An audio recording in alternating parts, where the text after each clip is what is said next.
Le agradezco al procurador de la defensa del contribuyente que nos aguantara unos momentos porque habíamos acordado una entrevista en otra más temprano, pero bueno, pues no hubo posibilidad de enlazar la comunicación con él porque estábamos recibiendo la información de lo que está ocurriendo en Michoacán, que nos ha estremecido, y teníamos también la información de último momento de lo que está pasando en Puebla con el tema del linchamiento brutal también ayer en Puebla, una narración que nos hizo Martín Hernández de la Jornada de Oriente, terrible.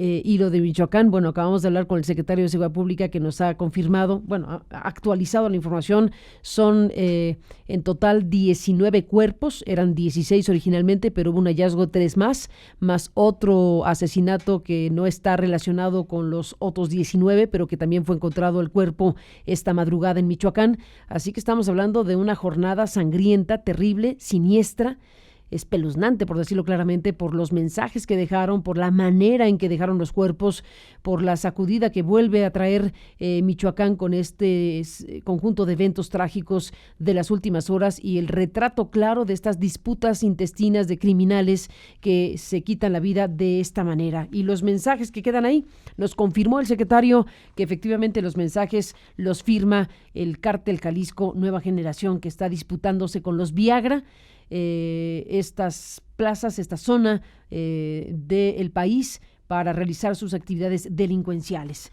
Así que bueno, le agradezco al procurador que nos haya tomado la llamada un poco más tarde de lo que quedamos, y bueno, pues le agradezco que podamos hablar de otro tema. Déjeme cambiar de informaciones, déjeme cambiar de sintonía, si me lo permite. Estamos en la línea telefónica con el maestro Luis Rodrigo Salinas Olvera, que está en este momento como titular en funciones de PRODECON, de esta Procuraduría en Defensa del Contribuyente, quien, junto con la Comisión de Presupuesto y Cuenta Pública de la Cámara de Diputados, pues llegaron a una especie de acuerdo, de coincidencia, para proponer juntos la Comisión de Presupuesto y Cuenta Pública de Ramírez Cuéllar y la PRODECON para que las plataformas digitales que operan en México, que son extranjeras, paguen IVA y todo lo que esto puede significar por los servicios que prestan en México. Están calculando una cifra importante de una posible recaudación de IVA para estas plataformas.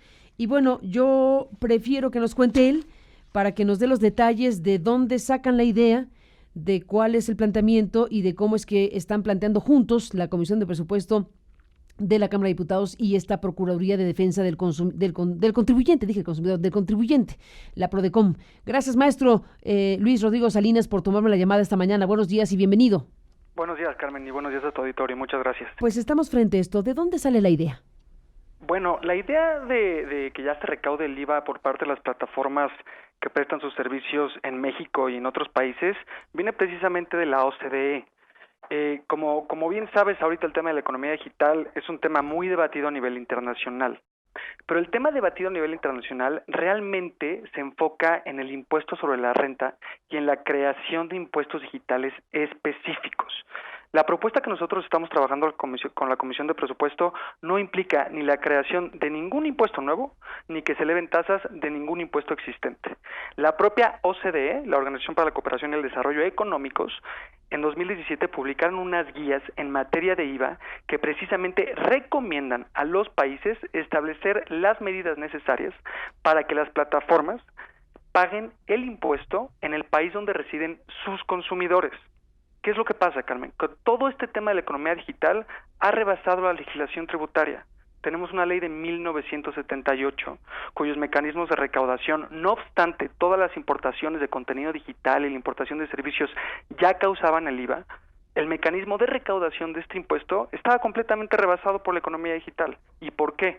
Porque precisamente la economía digital lo que ha ocasionado es que estas multinacionales puedan obtener recursos de países sin tener ningún tipo de presencia física. Y las reglas de tributación internacional, que tienen más de 100 años de creación, precisamente se basan alrededor del principio de que existe una presencia física. y entonces la economía digital lo que hizo es, no obstante, no existe una presencia física, pueden obtener recursos de estas jurisdicciones. Básicamente esa es la idea, Carmen. ¿En calidad de qué la Prodecom está promoviendo esto? Porque la naturaleza de esta Procuraduría pues es defender al contribuyente. ¿Cuál es el filón que tomas tú como procurador en funciones o encargado en este momento de la Prodecom para impulsar algo que tendría que ver con lo recaudatorio? Esto, a ver, el no tener el cobro de IVA en estas plataformas, ¿de qué forma afecta a los demás contribuyentes? Te lo planteo así. Bueno, ¿qué mayor acto de protección a los contribuyentes de hacer que paguen los que no paguen, Carmen? Todos los contribuyentes que estamos sosteniendo al Estado mexicano, creo que también merecemos que las plataformas extranjeras aporten lo suyo. Esto es un tema de poner un piso parejo, Carmen. Las plataformas mexicanas hoy en día están pagando IVA, las plataformas extranjeras no.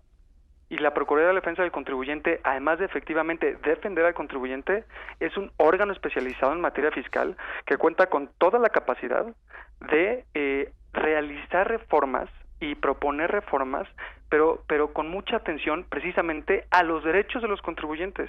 Y precisamente por eso es que nos estamos apegando completamente a las recomendaciones de la OCDE. El tema de IVA, Carmen, no es un tema nuevo para las plataformas. Ya toda la Unión Europea cobra IVA a las plataformas. Sudáfrica, Australia, Colombia, Uruguay.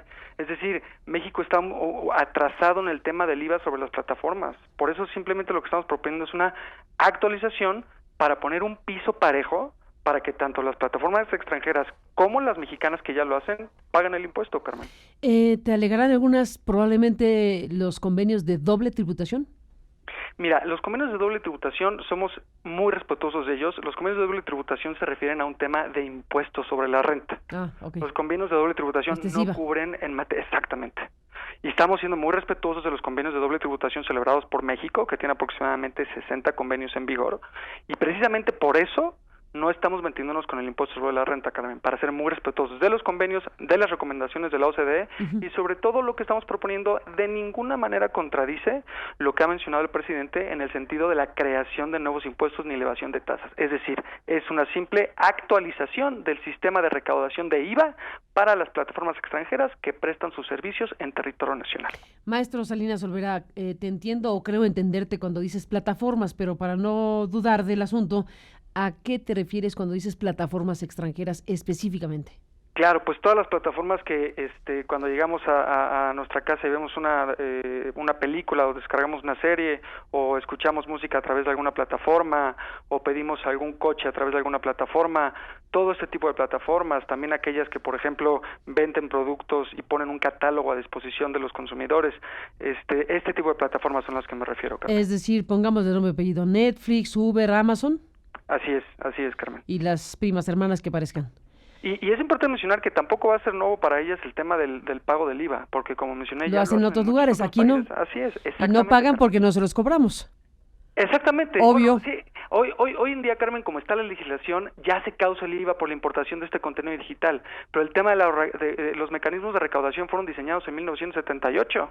Entonces, precisamente por eso lo que estamos proponiendo es un nuevo mecanismo de recaudación de un impuesto que ya se causaba, pero que de esta manera ya lo van a poder pagar las plataformas. Y básicamente lo que estamos proponiendo, Carmen, es ya sea una retención del IVA que se paga a estas plataformas o bien que las propias plataformas puedan calcular y pagar su impuesto directamente al Servicio de Administración Tributaria. ¿Cómo sería el pago de IVA desde las plataformas para imaginar como contribuyente o como como ciudadano? ¿Cómo sería este pago? Mira, si las plataformas optan por un registro, Carmen, que es precisamente lo que recomiendan las guías de la OCDE que se publicaron en 2017, las plataformas se tienen que registrar ante la autoridad fiscal y ellas calcularían su impuesto de valor agregado que digamos calculado conforme a los servicios que se prestan en el país y ellos voluntariamente irían y enterarían el impuesto al SAT, Carmen. Como cualquier contribuyente. Como cualquier contribuyente. Porque el IVA es eso, el IVA lo transfieres, el IVA lo recibes y lo entregas. Exactamente, el IVA se recibe, se traslada y se entrega a las autoridades fiscales. No es un incremento de precios, evidentemente. No, el incremento de precios depende completamente, digamos que es una libertad económica que tienen las Sí, plataformas. no debe estar asociado a este tema ninguna modificación de precios, ¿o sí? No. No, a final de cuentas el IVA, Carmen, es importante que el IVA, por su naturaleza, es un impuesto que paga el consumidor final. Sí, pues. Sin embargo, esto no necesariamente implica un aumento de precios, porque eso va a depender de las plataformas. Y sí me gustaría ser muy claro en este tema, Carmen. El tema del consumidor final no es exclusivo para el impuesto al valor agregado. A final de cuentas, los impuestos representan un costo para las empresas y ya es decisión de ellas trasladarlos a los contribuyentes. No es decisión, es obligación. Así es. Bueno, en el caso del IVA, Carmen, en el caso del impuesto sobre la renta, o en el caso, por ejemplo, ahorita que ya Francia tiene un impuesto específico a los ingresos digitales, precisamente la discusión y la crítica es que no obstante que es un impuesto al ingreso, como es un costo a la plataforma, subieron sus precios y le están trasladando el costo del impuesto a los contribuyentes. ¿Y eso va a pasar aquí? Bueno, eso va a depender de las plataformas, Carmen, pero lo que te quiero decir es que no es exclusivo del IVA. ¿Pero qué crees que va a pasar? Pues eso va a pasar. Bueno, a final de cuentas, Carmen, aquí el tema es que estas plataformas no están pagando ni impuestos sobre la renta ni impuesto al valor agregado en México. Y creo que ya es tiempo de actualizar la legislación. ¿Ninguno de los dos impuestos? O sea, ¿ningún impuesto se paga? No, ninguno. ¿Cero? Cero. Ahorita lo único que se está pagando, Carmen, y es parte de la actualización que ha estado sucediendo, en mayo se crearon unas reglas, que de hecho fueron ya publicadas por el Servicio de Administración Tributaria, para que las plataformas retengan el impuesto al valor agregado y el impuesto sobre la renta a los prestadores de servicios, es decir, a los choferes, a los repartidores, pero este impuesto, Carmen, es de los choferes y de los repartidores, no de las plataformas. Aquí lo que estamos haciendo es una modificación al sistema de recaudación, pero para que la plataforma ya pague el impuesto, no los choferes.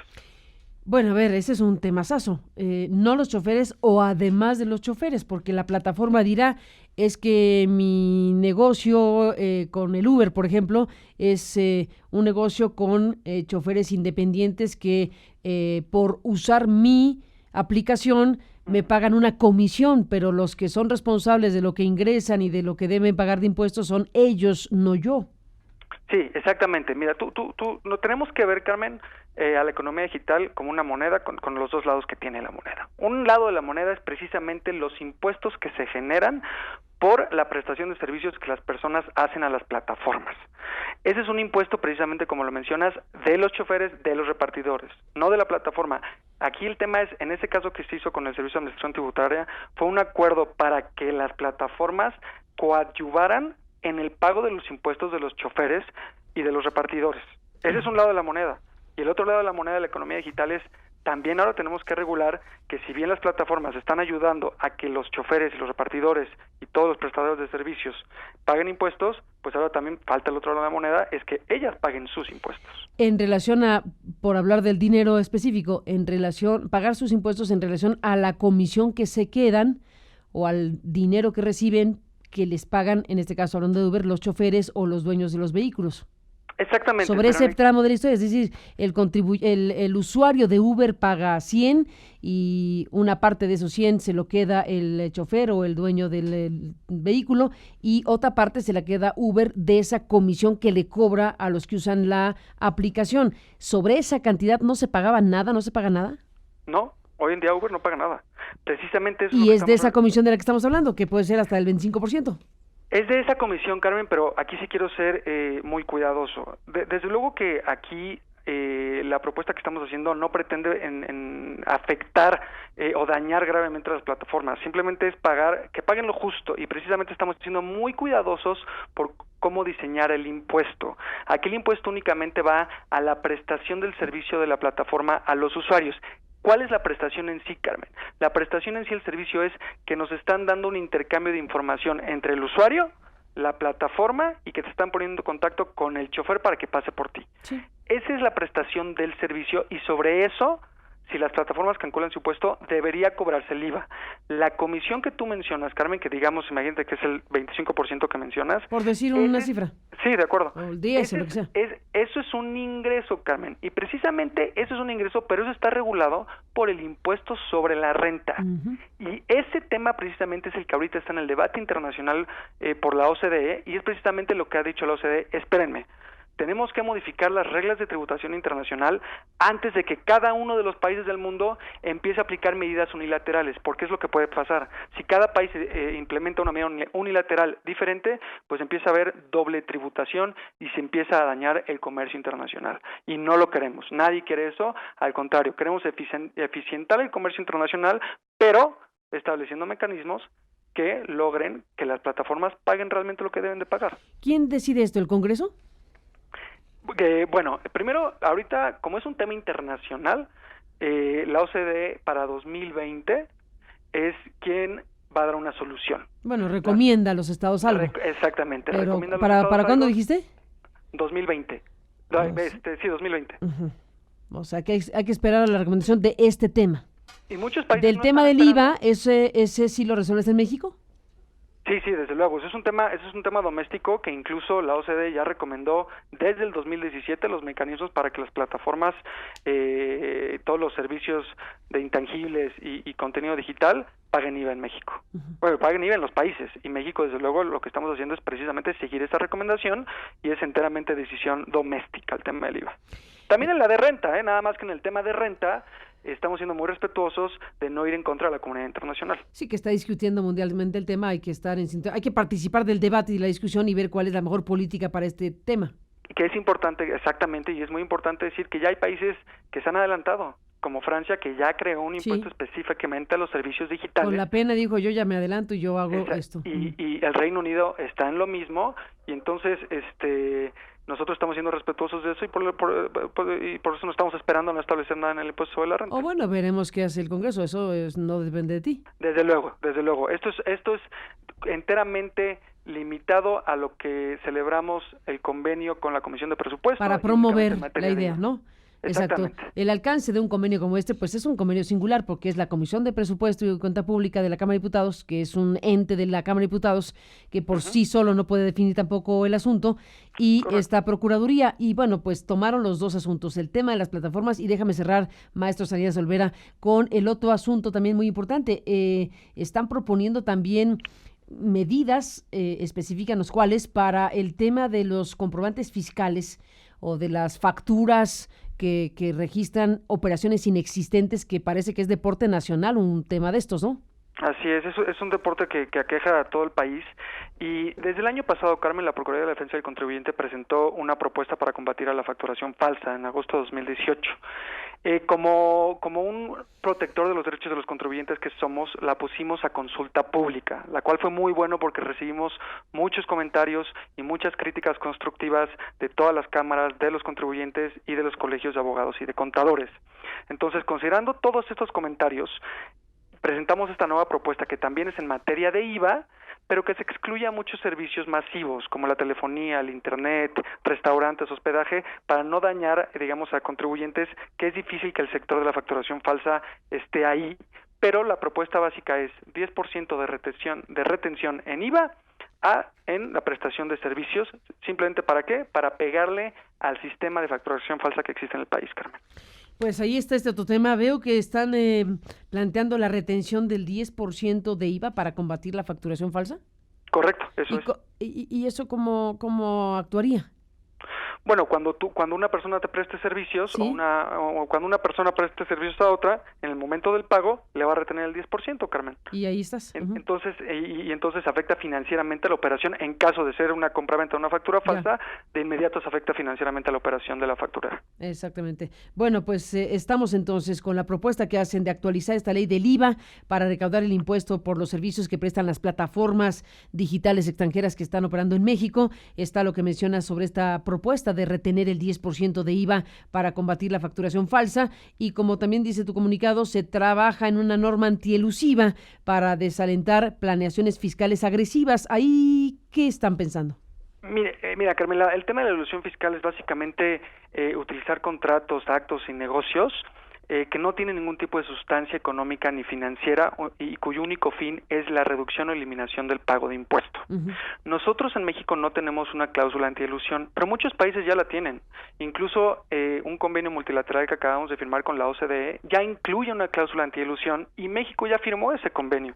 Pero aquí lo importante es que a nivel doméstico no existe. Entonces aquí lo que queremos hacer es crear estamos proponiendo y estudiando la creación de una norma antielusión para poner las reglas claras del juego de algo que hoy en día ya están aplicando las autoridades fiscales a los contribuyentes, pero que no existe realmente establecido en la legislación. Entonces, si creamos una norma, y ahora sí, en la legislación, en el Código Fiscal, tanto las autoridades como los contribuyentes van a tener la certeza jurídica de cuándo se van a aplicar estas reglas antielusión para que sepan cuándo aplicarla y cómo acreditar que una operación, una planeación fiscal agresiva realmente tiene sustancia económica y financiera. Pues estaremos al pendiente de todo esto, maestro Salinas Olvera. Luis Rodrigo, gracias por tomarme la comunicación esta mañana. Muy buenos días. Con mucho gusto, Carmen. Gracias, igualmente. Gracias por estar aquí esta mañana. Pues ahí está la PRODECOM y la Comisión de Cuenta Pública de la Cámara de Diputados, de Presupuesto y Cuenta Pública, con todos estos temas que aquí se han informado y analizado.